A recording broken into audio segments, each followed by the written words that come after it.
Now welcome to another lightning response video, where this time I'll do a few questions again, and this one comes from the video I did a few days ago, the Is Star Wars Dead? Agree or Disagree video, and it is from Severitus, who asked, Hey Thor, hard disagree. There are two timelines, one that got built out and is rich but overtangled, and another that is new, actively being built out but fumbled in several spots. I say a variation of this in the videos of yours I watch, but it's still where I stand since you care to sample people's opinions every so often. You're more reasonable than most, but the only real problem for me as a Star Wars fan post Last Jedi is that I can't exist in the fandom without being required to renounce Disney and pledge my undying loyalty to the idea of George Lucas's take on Star Wars. As someone whose true love is KOTOR 2, it sucks to be told that I'm not a real fan because I don't buy into the Jedi way. I might be more critical of Disney if it wasn't a social obligation. Keep doing what you're doing, your opinion is valid even when in opposition of mine. May the Force serve you well. And there was another question kinda similar to this one from a Siberian Dream, who was more asking about the balance of the Force and what Lucas actually intended, and are we right about what it is supposed to mean and all that sort of thing.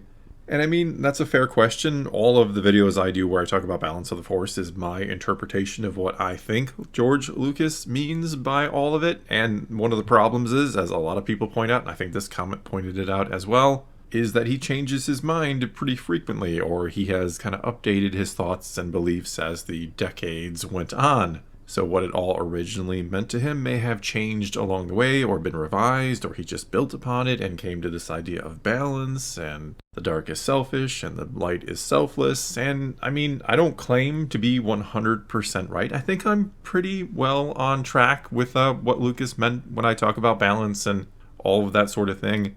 And when I defend George Lucas Star Wars, I don't do it out of some sense of obligation or because he is the guy who created it and what he says should go, even though you could make a case that if George Lucas says this is what Star Wars means or what it is all about, that, well, the guy made it, so he should be able to decide that.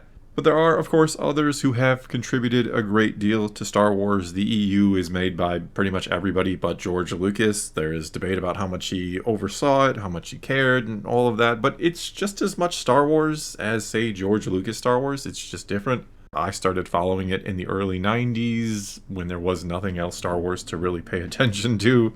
I loved it, I really enjoyed it, and then the prequels came out, and I was like, well, this is kind of different than what the EU is saying. Now we have this thing about balance, and suddenly Jedi can't have attachments, they can't have families, even though the EU says, hey, that's all good, we can do that sort of thing. And so in my mind at that point, I'm like, yeah, these are both Star Wars. One is George Lucas's true vision of how he sees it, and the other is everybody else's vision that they started to create before the prequels came along. And there's no blame on them for not holding true to Lucas's vision of it, because they didn't know said vision.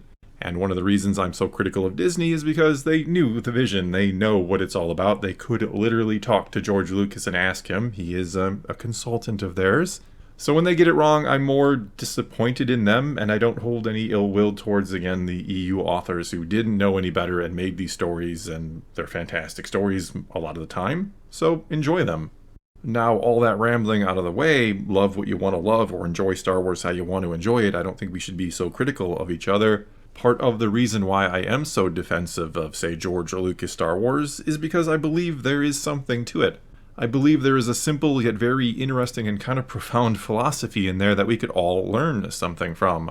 The idea of trying to be more selfless than selfish. The idea if I give a little more than I take, everybody is going to be better off. The world is going to be better off. The world will be balanced. As I always say, that is what balance is. It is the light side, it is the selfless side outdoing the dark side or the selfish side. It is a system working as intended, and a system can't work as intended. We can't have a symbiotic nature if everybody is just trying to take everything for themselves and leave nothing for anybody else. Society cannot function if everybody is just totally 100% selfish and always wants to take and never want to give anything back. That is, in my opinion, in my belief, the simple philosophy that George Lucas was trying to teach us, or eventually decided to try and teach us more so with the prequels and perhaps the original trilogy. Not saying those ideas aren't in the OT, but it is more prevalent in the prequels. And I truly believe that is a good way to live your life, to try to be better and kinder and more generous than you are selfish and rude and cruel and all those sorts of things. That is literally how I try to live my life. I don't always succeed, and I'm not saying you can't be selfish a little bit. I certainly have my selfish wants and desires. There's things I like to do just totally for myself or because I just enjoy them, and that's fine, but I try to give back as much as I can. I try to be as good of a person as I possibly can be to those I come across in my daily life or on the internet or wherever it might be. I try to do my part for the balance is how I see it.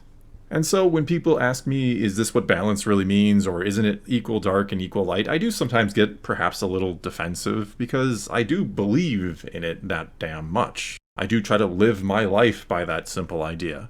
And so though, again, you can have your own interpretation, and I can't, again, claim to know the mind of George Lucas and say that I am 100% right about what he was trying to say. I really do believe he was just trying to say something pretty, again, simple with the balance of the Force, that it is about symbiotic relationships, it's about people working together for a greater good, though also, yes, enjoying a few things on their own, being a little selfish, but being more selfless or being as selfless as you can be so that the greater good can prosper, so that we can all prosper and try to live a good life. That's really what I think it's all about. And you can disagree, you can enjoy other aspects of Star Wars, you can do or take it however you want, that's fine, but that's how I see it, and that's the kind of the point of view I will defend. Alright, let's move on to a somewhat similar question, or one I'm going to tie into the previous one, and it comes to us from Veterlit Torf, who asked, Hey Thor, do you think Star Wars video games should reintroduce dark side choice endings? One of the interesting things about some Star Wars games in the 2000s is how they responded to your choices. The best example is Jedi Academy. The whole game deliberately makes Rosh Pennon as unlikable as possible, which makes it very tempting to kill him when the game presents that opportunity. The choice is what determines which path that player follows. By choosing restraint and helping Rosh redeem himself, the game rewards you in the next level by having Jedi NPCs help you defeat the disciples of Ragnos. But if you kill Rosh, the game punishes you by forcing you to fight both Jedi and disciples alike, making the final level much harder. It also has Luke Skywalker himself lose all his respect for you. Moreover, the game also allows the player to accumulate light side and dark side powers, with light powers focusing on defense while the dark focuses on offense. And while the dark side is more advantageous in quickly defeating your opponent, the more dark powers you choose, the more respect from Kyle Katarn and Luke Skywalker is lost, which plays into the narrative that the dark side makes everything quicker and easier, but also self-destructive. I feel like we could benefit more from games like this, but current games seem too afraid of doing anything as interactive as this for some reason. What do you think? And I'm all for it. Star Wars, as I always say, is all about choices. It's all about the decisions you make and the repercussions, the consequences that come from it, both for yourself and for others. So it stands to reason that a really good Star Wars game should have you making choices that have repercussions. So I am 100% for it. I remember recently in Jedi Survivor, not to spoil anything if you haven't played the game, but there is a point in the game where maybe you tap a little bit into the dark side and things become easier, and I really like that. I think I made a whole video on that actually, talking about how that really teaches you what the dark side is all about. And I would love more games that do that test you and make you decide who you want to be, and then you get to live with the consequences afterwards. I mean, that's life, isn't it? And as I was saying before in the previous comment, that's what Star Wars, I think, is really trying to teach you, or some of the Lucas movies and his ideas, is that, hey, if you're a better person, you're going to be rewarded, you're going to find joy in life, and you're going to have friends and family, things are going to be good for you. But if you get too selfish, if you make horrible decisions, things go bad for you, you'll know misery, you'll know fear, the fear of losing all these things that mean so much to you and you want to acquire them, that you never trust anybody else. So yeah, more games where you have more choices like this would be great, and I don't know why we don't see it more. Could, as you suggest, have something to do with the current state of video games and what they are afraid or unwilling to do nowadays in comparison with before. I don't know. Alright, and our final question comes to us from Empty Eyes, who asked, Hey Thor, would you consider shouting out some of the fan universe creators who aren't waiting for Disney and are just doing it right without the mouse? I'm especially thinking of Gregory O. Scott and some of the other fanfic writers that the @Admiral Makati channel has been diligently creating audiobooks from for over a year now. And yes, I will absolutely do that. I will absolutely encourage people to go check out Admiral Makati's channel. I am new to it myself. This comment introduced me to it, so I will bring this comment hopefully to more people. It seems, from what I've seen, I've only kind of started to check it out, to be completely honest with you, but it seems really cool. I love the idea. he certainly has a great voice for doing audiobooks. I've started to listen to one, and I think it's really good so far. So I encourage more people to check it out. I'm all for the idea of fans doing their own thing and taking Star Wars, and again, either loving it how you want to enjoy it or creating it how you want to create it and sharing it with other people. I'm all for that. I hate all the infighting we have to do over really kind of stupid, meaningless things. I just wish we could find a way to appreciate the fact that we all have different takes and aren't always going to agree or see things the same way. But again, we all love the same thing. We all love Star Wars. Alright, that is going to be all I got for you this time. Now it is your turn. Take to the comments below and tell me what you think about anything and everything I had to say here, or leave a question for a future lightning response video.